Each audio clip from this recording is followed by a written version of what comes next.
What's going on, ladies and gents? This is Bento, and I'm here doing another Steam controller playtest, this time with Starcraft 2 Legacy of the Void. Now, I am actually using the Steam controller outside of Steam, so I actually didn't get to configure too much with the controller because unfortunately there's not that much customization, unlike when you have it on Steam. But there's enough button layout to actually get a working game going. So you are very limited in the sense that you pretty much bind keys, map keys, just like how you normally would the keyboard and mice. And actually, it's a little more limited than that, and I'll explain in a bit. But overall, I was actually pretty happy with the fact that I was able to get through, well, spoilers, I guess. I was able to get through the first and second mission of the game, and I wanted to show you guys the second mission just because it involved a little more base building. There's a lot more, I guess, some level of micro, not that my micro is really good anyway. My APM will always be 0, or at least 1, maybe. But I did like that I was able to do a variety of things with this particular mission. And I'll actually try and shut up a bit because I want to show you guys a little more gameplay, but I'll still commentate on certain things. The Templars stationed here. I can no longer sense them within the Kala. Is that not impossible? Your kind cannot disappear from the Kala, unless your nerve cords are severed. Then the impossible has happened. I can no longer sense Artanis. There is only a void in the Kala where he should be. The shadow moves against us, Executor. Artanis is in grave peril. You must raise an army and find him. My phase smith Karax will help you re-establish this nexus point. Zeratul, save Artanis. Just a little quick overview, guys. What I have mapped out is that my left trigger is actually my right click, and my right trigger is my left click. I know it kind of feels weird, like it's a little opposite, but it does kind of work sort of like that because how I always have left click intentionally as my right trigger. So it does work. I also have my left and right bumpers as set specifically for controlling units. So my right bumper actually takes me back to my main base, and my left bumper is actually control. And I have that as control because I'm able to actually select control groups. So what happens is I hold the left bumper and I actually select a group with my left and right back pedals. And there's a lot of this is just my customization because I know I'm not really good enough to manage. Well, I mean, you could always customize it to have more than 2 control groups.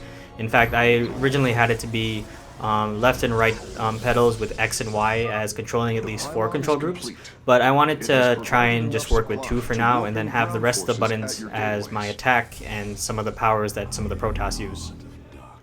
So essentially, my left back pedal controls group 1, my right back pedal controls group 2. Oh, sorry, let me repeat that again. So if I hold if I hold the left bumper and I press the left back pedal, it'll set a control group 1. And likewise, it'll do that for control group 2. But if I just click the left and right back pedals by themselves, it will immediately select that control group, and double clicking will, as you normally do in game, take you to those units.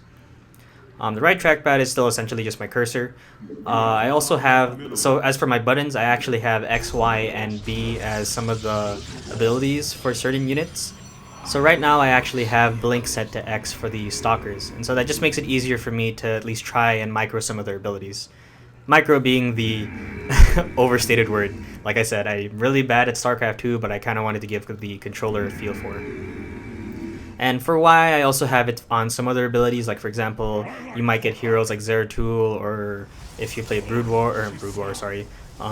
of the Swarm, you could control Kerrigan. Like, I think ideally you would set X, Y, and B for the abilities, and I actually have A as my attack command.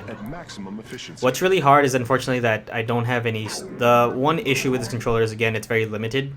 So what I found to be a really big problem is that some of the buttons are mapped specifically for keyboard, while others are mapped specifically for like mouse playstyle. And so that's a bit of an issue because if you want to set certain abilities like from different units, unfortunately you can only set them to the face button. So that's just basically Y, X, A, and B. Unfortunately, you can't set them to any of the back pedals. You can't set them to the left and right bumpers. and the triggers again are your left and right click, so it's really impossible. I mean, you kind of have to work around it, and so I don't have any functions like to stop. I don't have any functions to set shift commands and stuff like that. So it's really hard. But I think there's enough basic functionality to get by the campaign at least. And lastly, I have the left thumbstick as my camera movement. And so that's really nice because I don't have to use the right trackpad to move the cursor to the edges of the screen. And so using that, I can focus at least just moving the camera and still focus on selecting or commanding units on screen. So right now I'm just trying to build a base, make sure I get my units up. It's pretty much the introductory portion of Legacy of the Void with Protoss. So like how you have with Starcraft 1, you had those Brood War expansions. Each of the campaigns essentially leads you or takes you step by step with how to introduce the race.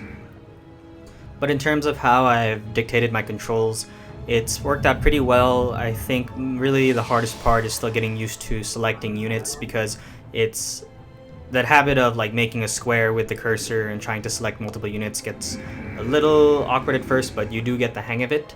Trying to select individual units is probably the hardest part. So let's say, for example, there's one zealot, or like there's a certain unit among the rest that you need to take out or something. It's really hard, but again, with a little more practice and precision, you're kind of able to get it. You have not enough minerals. Oh, and since this is a non-Steam game, to actually use the Steam controller on a, let's say for, well, basically a non-Steam game, you have to at least have Steam open so that the controller actually functions. And from there on, the controller itself functions to have certain keys as it normally would on the mouse and keyboard. And that's why I'm actually able to play Heart of the Swarm, Legacy of the Void. So really, I could actually try this control scheme as well with maybe Diablo 3. Hearthstone might be actually a little easy. Heroes of the Storm, not too much. I actually am inclined to try Dota 2 for a bit. The only reason I haven't tried it yet is because I've been having issues with running the game and getting my recording software up. But I actually was able to fix it today, so I might actually be able to get a Dota 2 video soon. In that regard, though, don't expect a good gameplay example from me. Again, I'm just going to use the Steam controller. I'm not the best Dota 2 player. I might have stated that in a couple of videos before, but I do want to give you guys some gameplay footage of the Steam controller in use for more keyboard-oriented games. Keyboard and mouse-oriented games, I guess, is the more appropriate term. So now that I actually have a sizable, I guess, force to venture out and maybe try and complete the mission, controlling units, pretty large units, feels pretty good.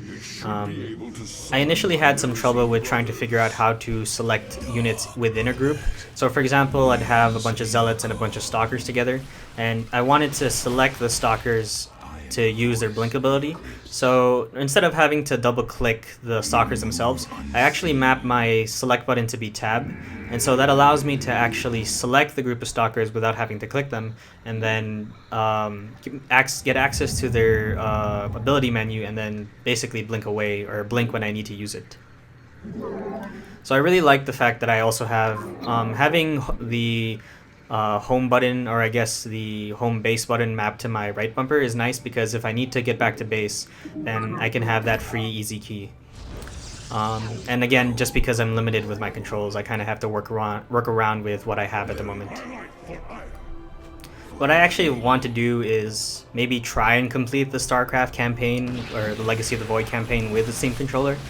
A bit hard, but the one thing you kind of have to do is map out every unit specifically to what button you want.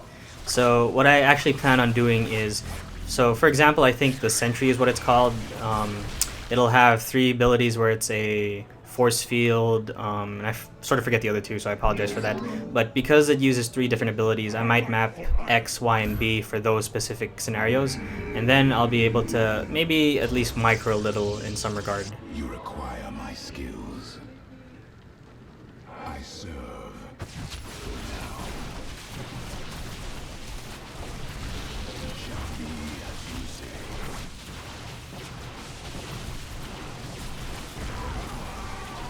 And I think, honestly, if you were to practice a lot more than I did, I've only had about an hour or 2 to figure out the control scheme for StarCraft 2.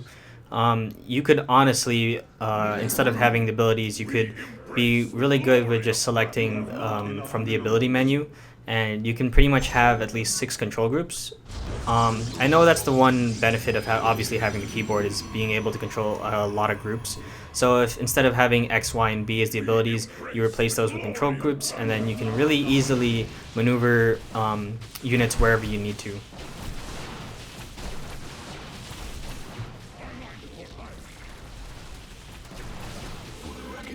Fun fact, I did actually want to get better at Starcraft. I did play Brood. I was born. I was actually born a lot later, or I was too kind of young to be to have played Starcraft 1 during like my I guess post teen years or like during my adult years. So I actually tried Starcraft a little earlier before, but I never. It was never really my niche. So I mostly grew up on.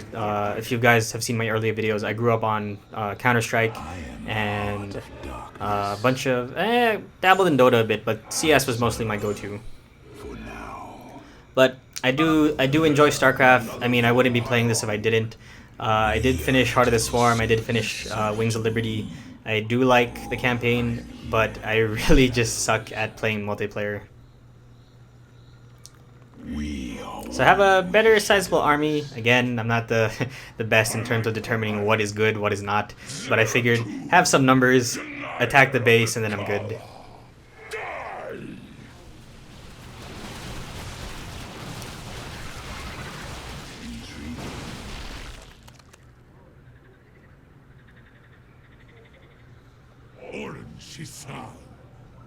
So for example, like here, if you see the Zealots and the Stalkers coming out of the gateways, ideally what in most scenarios you kind of want to shift command them to go to the outside group. And again, because I'm lacking a shift button, I kind of have to do it manually. They kind of have to wait a bit to regroup with the forward unit, and then essentially I'm just waiting a while before they can even reach them. We are the blades of iron. But you do get used to selecting square with the cursor, as you saw just now. Really, I honestly think it works pretty well, in my opinion. My life for hire.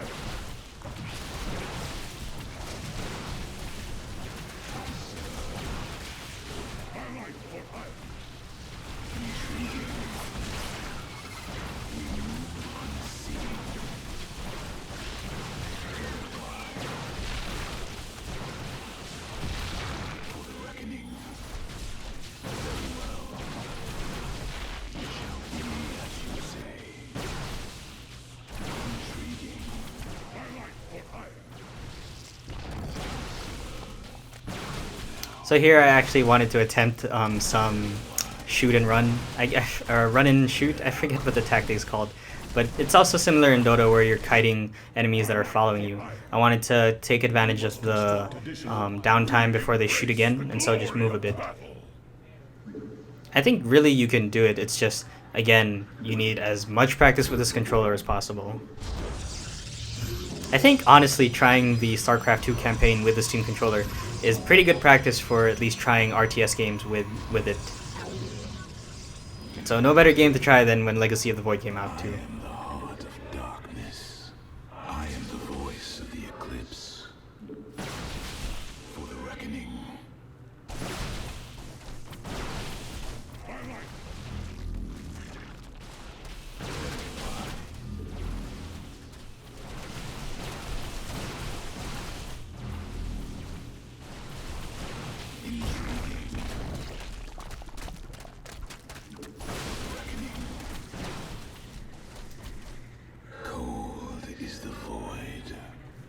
And so if you're quick enough, you can really select units on the fly. But that's just me being dumb. I think, honestly, if you guys ever get your hands on this and maybe try out StarCraft 2, you might... I feel like most of you guys would have better ideas for how to control the map. But this is just me trying to figure out what is comfortable for me and maybe what is ideal.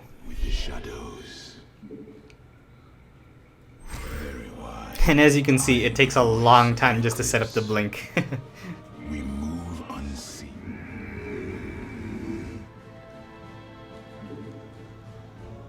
I am liking this campaign so far.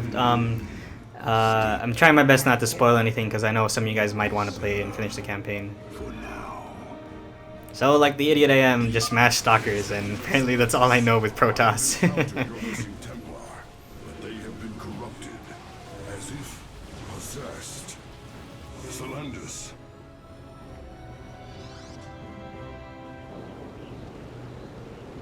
Zeratul, I can sense your presence. The Kala is filled with rage. My mind is being consumed. By the way, the only reason I was shaking my hand there was because I needed some indicator as to where the video was going to be synced. Lives are meaningless, purposeless. I grant you salvation.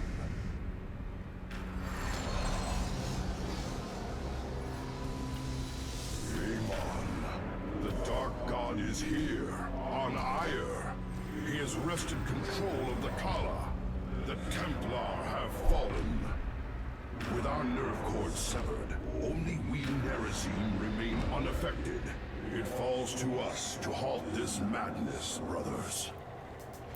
And I actually wanted to showcase this portion of the campaign because this is kind of like the more smaller micro-intensive or unit micro-intensive portion. So for example, Zeratul has a whole bunch of abilities you can use. Not that I use them well because again, I just suck. But it's a nice little showcase to at least show you guys like how one could potentially micro well with this. So you see here, I really had to scroll down, and if I had mapped, and unfortunately I didn't map Zeratul's abilities yet, but if I had mapped it, that extra 3 seconds might have meant the difference between like my stalkers losing armor and them actually still being okay.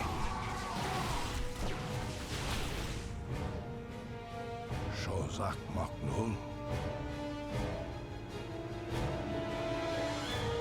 shall find a way. We must Fury and rage. And I honestly think here I could have done a little better, like much better with trying to save my stalkers. But thankfully the game, or this portion of the mission, is actually coming to an end. So that's actually basically it, guys. I don't want to continue the mission anymore because I don't want to give any spoilers. But really good, I like the controls, and really fun actually. But thank you guys for watching. I'll see you all next time.